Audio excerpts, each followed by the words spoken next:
Let me start this video by saying Booking.com doesn't care about you or your business. None of the booking sites do. Their list of priorities is themselves first, their guests second, and us hosts last.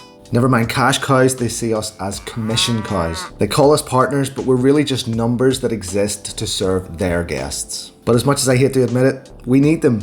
Definitely not as much as they need us, but we need them nonetheless. But let's be clear, they work for us, not the other way around. In this video, I'm going to show you some hacks and optimizations to use on Booking.com to make your life easier and your business better. Some are going to make you more money, some are going to get you more direct bookings, some are going to get you ranking higher in search results, and some are going to protect you from all those bad guests that hang out in Booking.com. Now, if you're Mr. or Mrs. Perfect, if you're Mr. or Mrs. Perfect and you want to let Booking.com keep optimizing your listing for their guests, then this video isn't for you. But if you're willing to bend a few rules and you think this giant is fair game, then keep watching. Okay, so first up, here's a way where you can encourage family stays in your property and discourage big groups of adults like stag parties, hen parties. Now, it's logical to think whenever we have a gap that if we're scared that it's either a Saturday night or the night of a big concert or something that you're worried about, there's going to be groups of adults coming and they're potentially going to have a party or wreck your place. It's common sense and logical to think, well, I'll increase the nightly rate for that. That'll discourage them. It'll be too expensive for these undesirable people to come and stay on my property.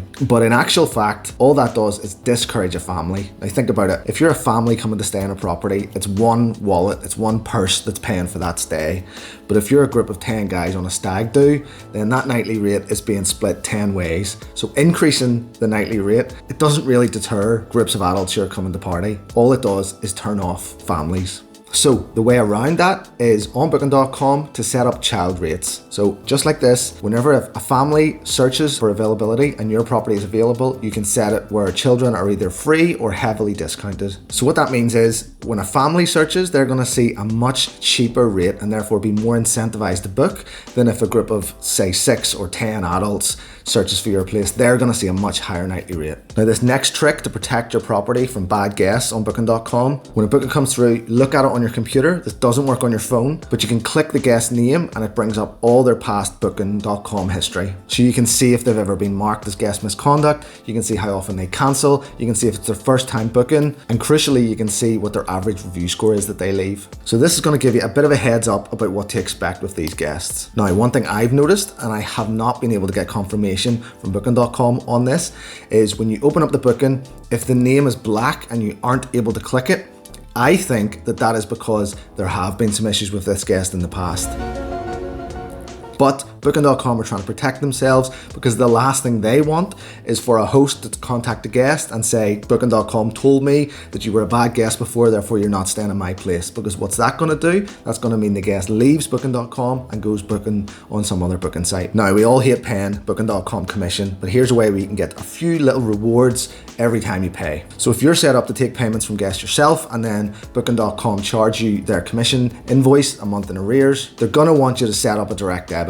But there is another way. You can get Booking.com to switch the way you pay that from direct debit to a card payment. And if you start paying those commission invoices with a rewards card, like either of these ones, you're gonna get some serious points added to your account. Now I know what you're thinking, I don't want to pay any Booking.com commission whatsoever, I just want direct bookings. Well, here's a few ways to increase those. So it's a bugbear for all Booking.com hosts that they can't craft the perfect message like they can on Airbnb about their description of their property and everything in it. The automatic blurb of your property is written by some AI algorithm, which is always horrible and often wrong. But there are a few boxes at the bottom of the listing that you can add in and write whatever you like. And what should you write in there? Well, of course, why don't you book direct and we'll give you a discount? You can literally use your Booking.com listing to direct people to your website. So how else can you do it? Well, if you've got a brand and a logo, you can put that in on your photos. And again, it's not going to be too hard for guests to realize that if you have a brand, you've probably got a website, and that's going to direct even more people to that website where they're going to be able to book direct at a cheaper rate. Okay, next up, if you have multiple properties in one building or one location, you absolutely definitely have to set these up as a group listing. I've done this in our portfolio and the benefits from this are unbelievable. Even if they're not in the same building, but in the same very tight geographical area, you can still do this. So benefits of a group listing. Number one, all the reviews are pulled together, so you get a much stronger average. Number two, you're always going to show up as available, and therefore you're going to show up higher in search result rankings. Number three, you're going to be able to accept much larger groups because Booking.com is going to know, well, if you add this apartment plus this one, you can take a group of 30. It also maximizes the efficiency of your availability because it knows if you have a 1 night gap here and a 1 night gap here, if they move this booking, it's going to give you a 2 night gap. There are so many benefits. If you can do this, absolutely do it. And following on from this, if you do have a group listing and you're being pushed and hounded by Booking.com about this damn genius, you know you don't want to just give all this discount away for every booking that comes in, but you're sort of being swayed and thinking, maybe I should try it. I need the bookings to come in. What you can do if you have a group listing is you can add that genius to one room type. So if you have an apart hotel or a group listing with multiple units in it, all you have to do is select Genius for one room type and the entire listing gets the benefit of the Genius program. But honestly, don't use the Genius if you need to. Like, I hate this program. At the start, when it started out, it used to be somewhat exclusive. You had to have had a certain number of stays before you got access to it. Now they're just giving everyone access. Everyone's Genius. Everyone's getting 10% discount minimum. Level 2 is 20% and more, I hate it. Now, following on from that, if you want to use any of the other Booking.com promos, getaway, late deal, all these ones that they try and force on you, it seems like every quarter. Well, here's a trick for that. Just increase your standard rate by the same amount that you're going to discount it on that promo. So if you want to offer a 10% Genius discount, all you need to do, increase your rates by 10%, and then offer the 10% discount. Now here's some tips for when you're setting up your listing on Booking.com. After hotels, if apartments is the next biggest group of properties in your area, call your property an apartment. I don't care if it's a B&B or a house or a cottage.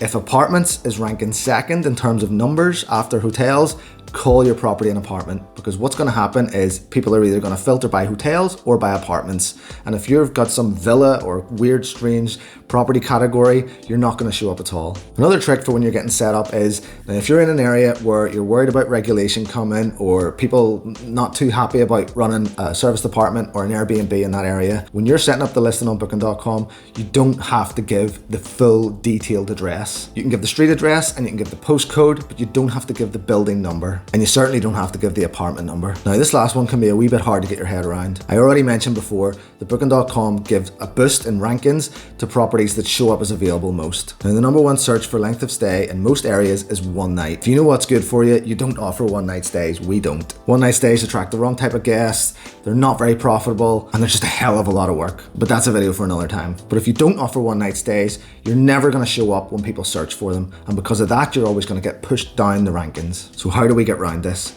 Well, on Booking.com, you have the flexibility to set up as many different rate plans as you want. All you need to do is set one up with a minimum stay of 1 night, but put the price crazy high. I'm talking insane, £999, whatever. You do not want bookings from this rate plan. All you do want is to be showing up in those 1 night searches. So by showing up on all of those 1 night searches, that listing is going to get a boost to show up even higher in the bookings and the searches that you do want. 2 nights, 3 nights, 4 nights. And this last hack, it's not so much a hack, but more a middle finger to Booking.com. Now, I would not be recommending that you do this. This is in breach of Booking.com's policies and all that sort of trash. But I've heard that there are multiple ways to convert bookings from Booking.com to you direct. So one way that I've heard that some other people do this is when a booking comes in, say £1,000, these people that I've heard of phone the guest and say, hi, I see you've made your booking through Booking.com, it's £1,000. Look, would you like to cancel and rebook with us direct? If you do, we'll give you it for 10% discount, so £900. That way the guest has just saved themselves £100, complete no-brainer.